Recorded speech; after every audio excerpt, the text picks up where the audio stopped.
Vamos agora para a questão 14, gente, ainda do capítulo 1. Então, qualquer dúvida, voltem ao capítulo, peguem o livro, o Tratado do SUS, revisem, revejam a questão, lá tem muito comentário, todas as questões são comentários, então é importante que vocês voltem para o capítulo. Então, a questão 14, ela traz, com base na história das políticas de saúde no Brasil, assinala a alternativa correta. E aquela dica de sempre, sempre destaca na questão que a questão está pedindo, para não ficar marcando a questão errada. Às vezes a questão pede incorreta, você vai lá e marca correta. Então, deixa destacado, risca, se tiver uma cor diferente, deixa em destaque para não correr o risco de esquecer o que a questão está pedindo.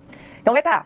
Antes do surgimento do SUS, em 1990, as políticas de saúde eram pouco efetivas. Até aqui tudo bem. Apesar de garantir a inclusão de toda a população, gente, antes do SUS, lembra que a gente fez uma revisão aqui, eu já passei o capítulo para vocês. Antes do SUS, a saúde ela era dividida em medicina, a medicina previdenciária, né, e a medicina sanitarista. Então, eram dois modelos de atenção em que a medicina previdenciária ela só dava atenção à saúde àqueles trabalhadores formais e seus dependentes, e tinha a medicina preventiva, que era de responsabilidade do MESP, e atendia o restante da população considerados pré-cidadãos. Então, a saúde ela não incluía toda a população. Então, aqui a gente já tem um erro grande, né? Então, como assistência médica mínima coberta pela saúde pública, então era uma saúde precária, com um orçamento limitado. Não havia um sistema integral que compreendesse toda a população, né? Então acabava que era uma saúde, antes do SUS, fragmentada, com um orçamento cada vez mais limitado, com ações limitadas, voltadas mais para campanhas de vacinação e controle de endemias. Então essa era a saúde que a gente tinha antes do SUS. Então essa questão está incorreta. Letra B. A implantação do SUS esbarrou em diversos obstáculos, mas pode acontecer devido às políticas econômicas de inspiração neoliberal, que garantiram recursos públicos para as áreas principais como a saúde. Aqui é o contrário, gente. As políticas econômicas de inspiração neoliberal foram também um dos grandes obstáculos para a implantação do SUS, porque eles minaram o orçamento que era voltado para a saúde. Então, contrário ao que a questão traz. As políticas neoliberais elas foram um obstáculo para a implementação do SUS. Letra C. A política de saúde entre 1930 e 1980 foi representada de um lado pela saúde pública, direcionada para o controle de doenças específicas, e de outro pela assistência médica previdenciária, voltada para os trabalhadores do mercado formal. Essa questão realmente ela está completa. Então, a nossa alternativa é a letra C. A alternativa correta é a letra C. A medicina, a saúde, ela era saúde pública e a médica previdenciária, ela era separada, né? De um lado pela saúde pública e pela assistência médica previdenciária. Médica previdenciária, mais uma vez, para os trabalhadores formais e seus dependentes, e a saúde pública, que era pelo MESP, para o restante da população. E não era uma saúde de qualidade.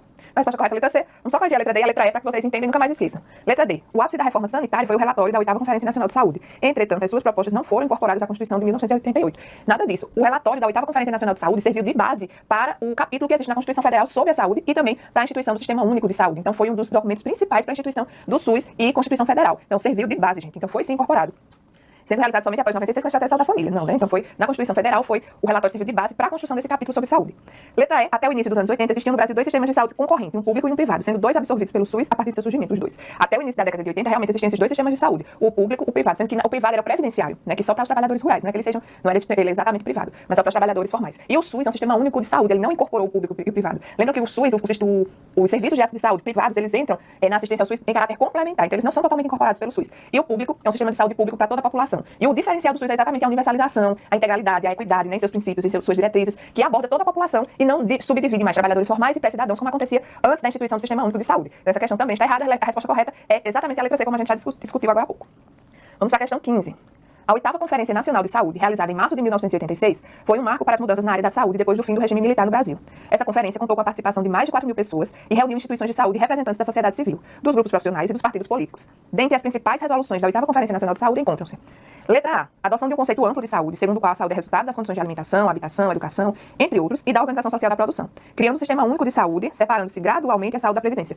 Não, a separação foi total, gente, e não gradual. Então, a 8ª Conferência de Saúde, ela propôs exatamente um rompimento com o sistema de saúde anterior, total, um rompimento total e não gradual, que se deu, né, a partir da Constituição Federal de 1988 e a instituição e a criação do SUS. Então não foi gradual, foi total. A criação do sistema único era para separar totalmente a saúde da previdência, né, com uma ampla reforma sanitária. E a constituição de um orçamento social, cuja maior parcela de recursos caberia inicialmente à saúde, para suprir a falta de recursos. Não, um orçamento social que desse conta das políticas sociais de saúde e não que suprisse a falta dos recursos previdenciários, mas que realmente desse conta de todas as políticas sociais voltadas para a área da saúde. Essa era a proposta da 8ª Conferência Nacional de Saúde. Letra B.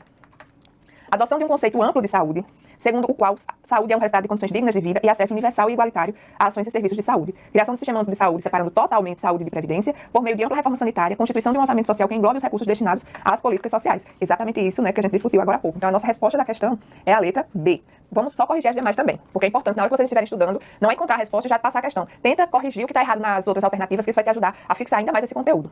Letra C. Adoção de um conceito amplo de saúde, segundo o qual saúde é o resultado de condições dignas de vida e acesso universal e igualitário a ações e a serviços de saúde. Até aqui, tudo beleza, tudo tranquilo. Criação do Sistema Único de Saúde, separando totalmente saúde de previdência por meio de ampla reforma sanitária e a constituição de um orçamento social cabendo à saúde, inicialmente, maior parcela dos recursos, de modo a suprir a ausência dos recursos previdenciários. Não, gente, a gente já viu que é a constituição realmente de um orçamento social que englobe recursos destinados às políticas sociais e não inicialmente uma maior parcela para ir reduzindo isso. Tem que ter a proposta é um orçamento único para a saúde, para que seja destinado exclusivamente para a saúde. A adoção de um conceito amplo de saúde, segundo a qual a saúde é o resultado das condições de alimentação, habitação, educação, entre outros, e da organização social da produção. Criação do sistema único de saúde separando gradualmente, é o que a gente já viu, então é totalmente, não gradualmente, da saúde e previdência, por meio de ampla reforma sanitária e orçamento social que engloba os recursos destinados às políticas sociais. Então essa questão também está errada, porque não foi gradualmente, foi totalmente essa separação. A proposta da 8ª Conferência Nacional de Saúde era exatamente isso, romper com os modelos de atenção à saúde que eram implementados antes da Constituição Federal, antes da instituição do SUS. Questão 16. Em meio a uma profunda crise econômica e política do Estado brasileiro, surgiu no final da década de 70 e início dos anos 80 o movimento pela reforma sanitária brasileira, que defendia um sistema de saúde universal em contraposição ao modelo médico-assistencial privatista, então vigente, que se apresentava cada vez mais ineficiente, caro e excludente. O movimento pela reforma sanitária brasileira. Letra A. Propôs estratégias como as ações integradas em saúde, que eram as AIS, lembram? Para o alcance de um sistema de saúde mais integrado, que foram implantadas depois da Constituição Federal. As AIS, elas foram implantadas sim, mas não pela reforma sanitária brasileira. Elas foram implementadas em 1983 pelo INAMPS, e não pela reforma sanitária. Então foi antes, né? Então foi o INAMPS que propôs, a partir do plano CONASP, para a implementação dessas ações. Foi a primeira vez que se chegou à aproximação de um serviço mais articulado e mais integrado. Não igual ao SUS, mas foi a primeira vez que houve esse rompimento, né? Um pequeno rompimento com o modelo hegemônico biomédico que havia, né? Que ainda prepondera hoje em dia. Então, as AIS elas não foram implementadas pela reforma sanitária brasileira, mas pelo INAMPS em 1983. Letra B. Teve a participação de profissionais de saúde, de intelectuais de saúde coletiva e de lideranças políticas, mas sem a colaboração de parlamentares? Não, gente. Inclusive com a colaboração de parlamentares. Então, eles fizeram parte, sim, também do movimento da reforma sanitária brasileira. Letra C. Teve seu ponto alto na 8ª Conferência Nacional de Saúde, realizada em 1986, a qual produziu um relatório que pouco influenciou o Sistema Único de Saúde. Pouco não, a gente já falou isso aqui, tanto no conteúdo teórico como em outras questões, que o relatório da 8ª Conferência Nacional de Saúde foi a base para a construção do capítulo que é voltado só para a saúde na Constituição Federal. E a partir dele, a instituição, a criação do Sistema Único de Saúde. Então, gente, sempre que falar que o relatório da 8ª Conferência de Saúde não serviu para nada, ela foi um embasamento teórico, científico, com as proposições, as proposituras para a criação desse capítulo de saúde na Constituição Federal. Então, foi extremamente importante e relevante. E letra D gerou mudanças nos sistemas de saúde, alcançou mudanças institucionais importantes e apontou alternativas centradas na atenção primária à saúde. Corretíssimo. Nossa alternativa aqui é a letra D. A 8ª Conferência Nacional de Saúde foi um marco, além de possibilitar a participação da sociedade pela primeira vez na conferência, também foi um marco histórico, porque foi a partir dela que houve, né, a promulgação, a proposição do Sistema Único de Saúde da Constituição Federal de 88, que criou o SUS posteriormente, né, em 1988 ainda. Questão 17. Em relação à evolução histórica da organização do sistema de saúde no Brasil e à construção do Sistema Único de Saúde, assinala a alternativa correta. Mais uma vez, destaca aí o que a questão está pedindo.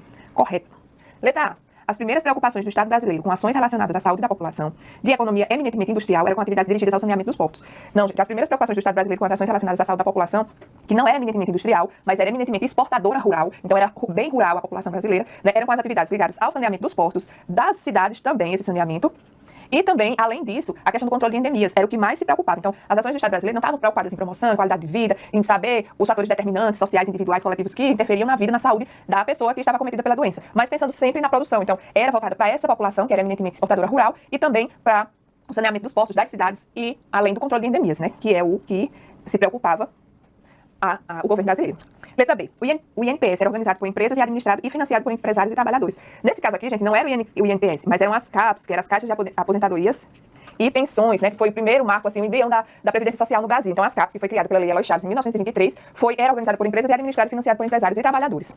Letra C. A Lei Eloy Chaves provocou a centralização crescente da autoridade decisória, marcada pela criação do Instituto Nacional de Previdência Social. Então, aqui tem duas coisas erradas nessa questão. A primeira delas é que, com a criação da Lei Eloy Chaves e a instituição das CAPs, cada empresa que aderia a essas caixas de aposentadorias e pensões, elas tinham seu próprio sistema previdenciário e assistência médica. Então, elas não tinham influência externa, elas tinham autonomia para tomar suas decisões. E aí, não foi a criação, né, do Instituto Nacional de Previdência Social, INPS, que só veio depois dos IAPs, é aqui a criação das CAPs, né, e não do Instituto Nacional de Previdência Social. Então, dois erros na questão. Não tinha essa centralização, porque as CAPs permitiam que essas empresas tivessem mais autonomia, já que elas tinham seu sistema de previdência social único, né, era independente, e também a assistência médica que era prestada, e também foi a criação das CAPs, as caixas de aposentadorias e pensões, pela Lei Eloy Chaves em 1923, e não INPS. Depois vamos relembrar aqui, gente, que vocês têm que sempre foi CAPs, depois os IAPs, INPS e INAMPS.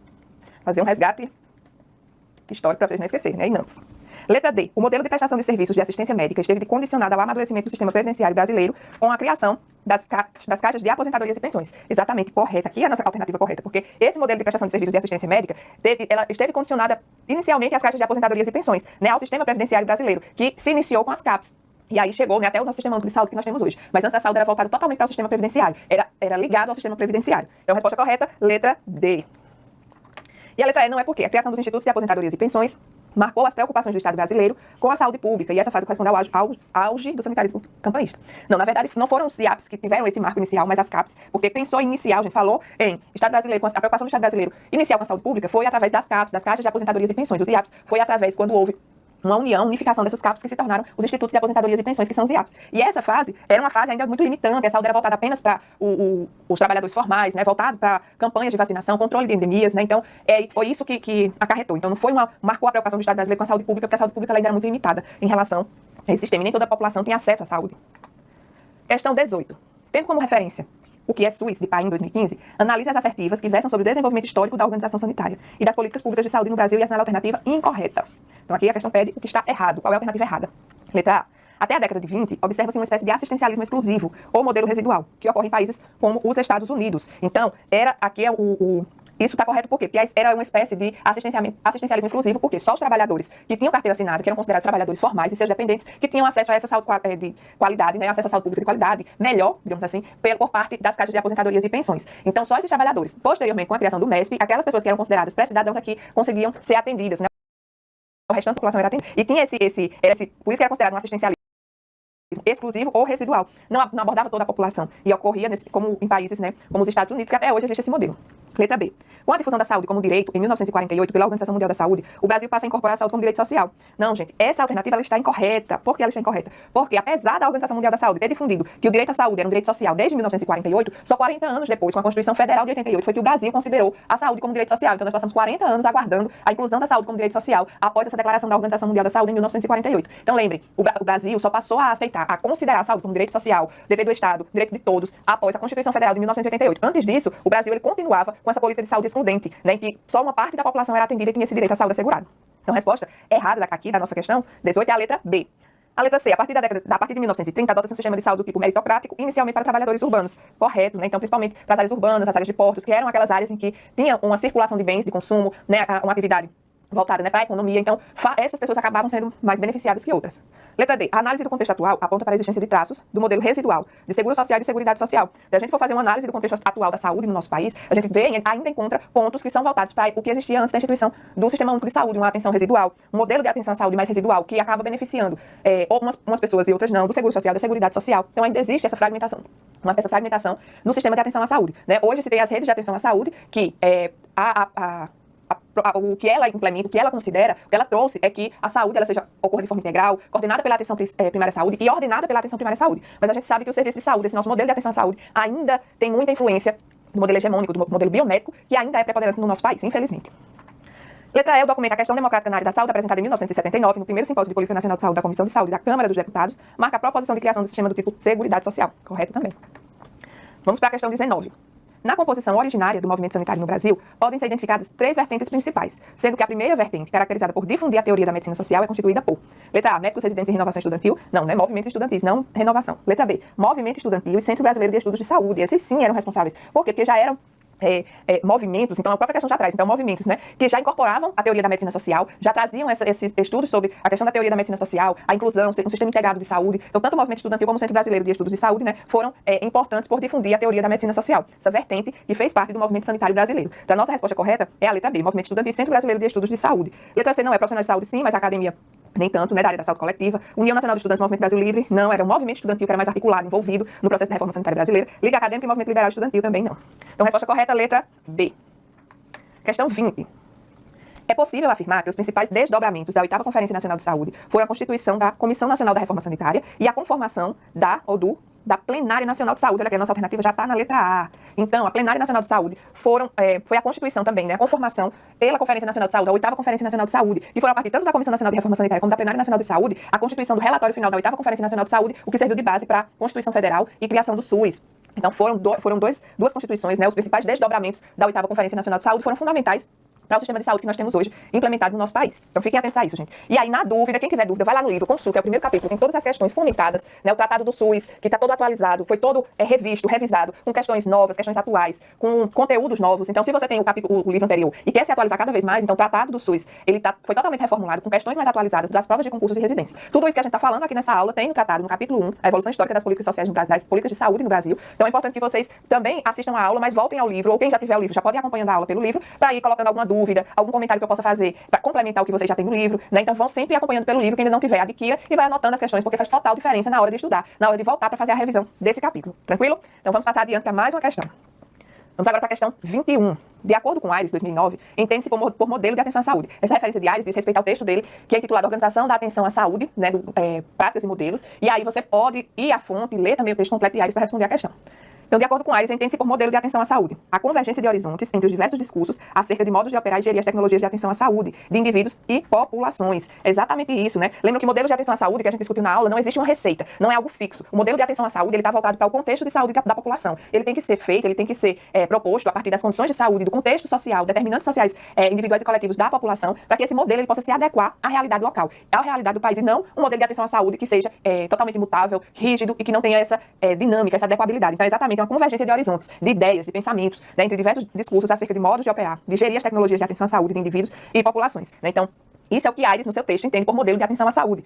A letra B diz a possibilidade de estabelecer um diálogo produtivo entre perspectivas instrumentais e estratégicas diversas, mas capaz de compartilhar horizontes práticos de interesse comum. Não só de interesse comum, mas de interesses diversos. Trazer os diferentes conhecimentos. E não só instrumentais, né, gente? Mas tecnologias voltadas também para o diálogo, o acolhimento. Essas são as tecnologias de saúde também. Não só quando a gente pensa em tecnologia, principalmente pensando em saúde, a gente não só pensa em tecnologia dura, que são os instrumentos de diagnósticos. Não, mas tem aquelas tecnologias leves do cuidado, né? Que Aires aborda com muita sabedoria. Minayo traz isso também. Que são as tecnologias leves, que é o acolhimento, é o diálogo, é o cuidado humanizado. São tecnologias que aproximam a equipe, os profissionais dos usuários e se tornam corresponsáveis pelo cuidado, né? Então, são tecnologias altamente importantes dentro do processo de saúde-doença, né, da história natural das doenças, para que esse modelo de atenção à saúde ele possa realmente ser modificado. A letra C é bem semelhante à possibilidade de construir saberes compreensivos, interpretativos, produtores de sínteses aplicadas. Não, a ideia não é essa, né? A ideia é realmente trazer um diálogo, uma construção coletiva desse diálogo, dessa conduta, e não algo que seja imposto, que seja uma síntese daquilo que foi produzido. Letra D. O processo de passagem da higiene para a epidemiologia também não tem isso. E a construção da totalidade compreensiva. Não existe isso. Aires propõe que o modelo de atenção à saúde tem que ser algo dinâmico, que possa ser influenciado pelos discursos, pela interação, pelo compartilhamento, pelo cuidado, pela corresponsabilidade do cuidado. Então, nossa resposta correta é a letra A, da questão 21.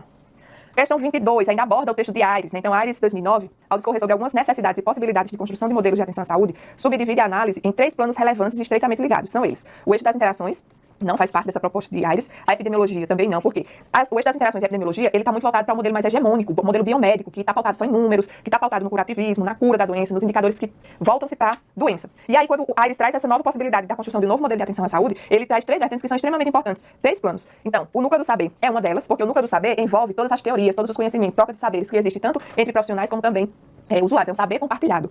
A aplicação da técnica, aqui sim, porque é importante, a gente não tem como desvincular o modelo de atenção à saúde também da técnica. Então aqui, os instrumentais que são utilizados, os instrumentos para diagnóstico, para terapêutica, entram, é a aplicação da técnica em si aqui, propriamente dita.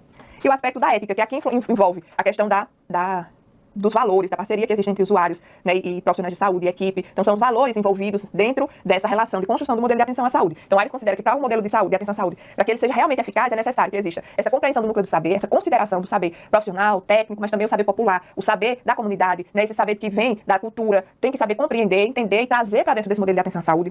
A aplicação da técnica em si, aqui é o uso da técnica propriamente dita, e o aspecto da ética, que são os valores que estão envolvidos nesse processo. Então, por isso, a nossa alternativa é a letra B. 3, 4 e 5 contém as afirmativas, né, a análise desses 3 planos relevantes e extremamente ligados para a construção do modelo de atenção à saúde segundo Aires. Questão 23. Segundo o PAIN, em 2014, os modelos assistenciais em saúde podem atender à lógica da demanda em saúde ou das necessidades sociais e de saúde.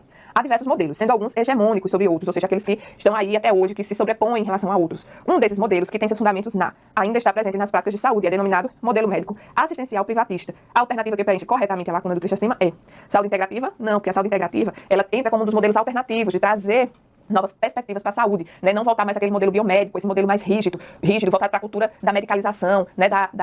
Aquela figura do médico como sendo o único profissional capaz de resolver o problema de saúde da população, hospitalocêntrico, centrado na doença, na cura. Então, a saúde integrativa ela vem em contraponto a isso. Promoção da saúde também não. A promoção da saúde ela visa, né, a prevenção, a promoção, ela traz aspectos para melhorar a qualidade de vida da população. Então, não é o que está voltado para o modelo médico assistencial privatista. A medicina flexneriana, sim, porque foi a partir do relatório de Flexner, por isso que recebeu esse nome, que houve, né, até hoje tem influência sobre os modelos de assistência à saúde. No nosso país, principalmente, são os modelos hegemônicos, entre eles o modelo biomédico, né, que tem a figura do médico, centrado na figura do médico, na assistência, e no modelo médico assistencial privatista, né? Então, dando essa característica de a saúde não é um sistema, não existe a universalização do cuidado, mas ainda uma saúde voltada para uma pequena parcela da população. Então, a nossa resposta correta é a letra C. É a medicina flexneriana. A saúde baseada em evidências. Não porque a baseada em evidências ela é bem mais atual, né? É uma saúde que agora traz evidências científicas da literatura, um embasamento científico mostrando que realmente esses modelos hegemônicos, eles precisam cada vez mais serem substituídos pelos modelos alternativos que nós temos atualmente. Determinação social da saúde e da doença também não é considerado nesses modelos hegemônicos, no modelo médico assistencial privatista.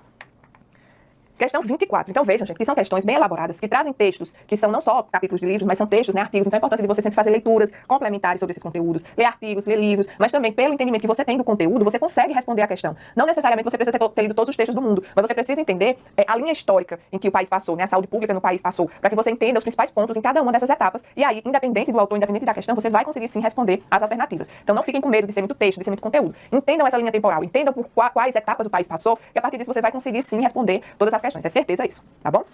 Vamos só para a questão agora, questão 24. Modelo de atenção à saúde refere-se à convergência de horizontes entre os diversos discursos acerca de modos de operar e gerir as tecnologias de atenção à saúde de indivíduos e populações. De acordo com Jair Nilson Paim, no Brasil, há 2 modelos de atenção à saúde que convivem de forma contraditória ou complementar. O modelo médico-hegemônico e o modelo sanitarista, né, que são políticas e sistemas de saúde no Brasil, né, esse trecho do texto de Paim, modelo de atenção à saúde no Brasil, Jair Nilson Paim, a respeito do modelo de atenção à saúde médico-hegemônico, assinala a alternativa correta. Então, ele traz 2 afirmações, de Aires e de Paim na questão, na alternativa. E aí ele pede, a respeito desse modelo de saúde, de atenção à saúde médico-hegemônico, a questão correta. Quais são as principais características desse modelo? Então, vamos avaliar. Correta, viu, gente? Destaca aí para não errar. Letra A. Trata-se de um modelo que visualiza a saúde sob o enfoque da promoção e prevenção de direitos, sendo um direito inato de todo ser humano. Não, o modelo médico-hegemônico, ele traz a ideia da centralidade na doença, na figura do médico, na medicalização, e não na promoção e prevenção de direitos. Né? Esse modelo, ele não faz parte, essa característica não faz parte do modelo médico-hegemônico. Letra B. Observa o processo de saúde doença como uma mercadoria. Sim, o modelo, infelizmente, esse modelo de atenção à saúde médico-hegemônico, ele faz com que a saúde seja vista como uma mercadoria, uma troca, né? Então, não existe modelo da promoção da saúde, ainda a universalização, embora seja garantida na Constituição, integralidade e equidade, nesse modelo ainda é preponderante a medicina voltada para poucos, né? Então, para aqueles que conseguem ter às vezes até mesmo pagar ou ter uma atenção maior nesses serviços de saúde. Então, é o modelo, não esse modelo amplo de saúde, mas a saúde como uma mercadoria. Então, a resposta correta é a letra B. A letra C, fornece ênfase ao determinismo social do processo de adoecimento. Não, gente, esse modelo de atenção, né, mais voltado para esse modelo integral de saúde, que tem a luta para a implementação total desse modelo, né, um sistema de saúde universal, integral, equitativo, que considera esse determinismo social. Letra D, repudia a prática da medicalização, pelo contrário, né, ele dá ênfase, ele enfatiza essa medicalização dos agravos. Letra E, estimula a participação ativa da população no empoderamento sobre saúde, ou seja, foca-se na promoção. Pelo contrário, aqui a participação, ele estimula uma participação passiva, em que a população ela não é protagonista, a população ela só recebe a informação e reproduz. É um modelo voltado muito para os protocolos, para aquilo que está instalado já, né, que foi pré-estabelecido, não dando a possibilidade da participação do sujeito envolvido nesse processo de saúde-doença. Então é algo bem mais amarrado, é algo que não traz os conceitos da promoção da saúde, né, com essa participação ativa da população. Então também não entra como característica do modelo hegemônico. Vamos para a questão 25. Em relação aos modelos de atenção à saúde no Brasil, o debate pouco tem privilegiado a questão dos modelos assistenciais, ou seja, das formas de organização tecnológica do processo de prestação de serviços de saúde. O sistema de saúde brasileiro é um espaço de disputa entre modelos assistenciais diversos e do modelo médico hegemônico, que apresenta aspectos como. Então vejam, gente, que mais uma banca abordou uma questão muito parecida com a anterior, sendo que de uma forma diferente. Então é importante vocês responderem questões, porque vocês conseguem fixar bem esse conteúdo, já que são os mesmos conteúdos, os mesmos assuntos abordados por bancas diferentes. Então você começa a fixar esse assunto pela repetição. Do tanto que você consegue, começa a responder questões, a comentar as questões, você vai fixando cada vez mais esse conteúdo. Então, bora lá ver quais são as características desse modelo médico-hegemônico que a questão traz. Individualismo. Sim, então foca no individualismo, não na comunidade, no coletivo, nos determinantes sociais, mas no individualismo, na pessoa que está doente. Na saúde da doença como mercadoria, a gente acabou de falar isso anteriormente. ênfase no biologismo, não existe a ênfase na promoção da saúde, mas no corpo doente, no órgão que foi acometido, esse biologismo, não existe essa possibilidade de avaliar outros determinantes que levaram ao adoecimento. Historicidade da prática médica, sim, medicalização dos problemas, sim. Então, essas são as principais características do modelo médico hegemônico. É um modelo individualista que considera só a pessoa e não os determinantes sociais. A saúde e a doença é vista como uma mercadoria e não como um bem social. A ênfase no biologismo, não tem a ênfase na promoção da saúde, na recuperação, na prevenção de agravos. A historicidade da prática médica, o médico, a figura centrada do médico, né, o principal responsável pela cura das doenças. E a medicalização dos problemas, cada vez mais existe nessa medicalização, sem investigar realmente a causa, o que originou aquele problema, mas cada vez mais nessa conduta de medicalizar tudo o que acontece com o indivíduo. Então essas são as principais características do modelo médico hegemônico. Então todas as assertivas estão corretas, por isso que a nossa alternativa é a letra A.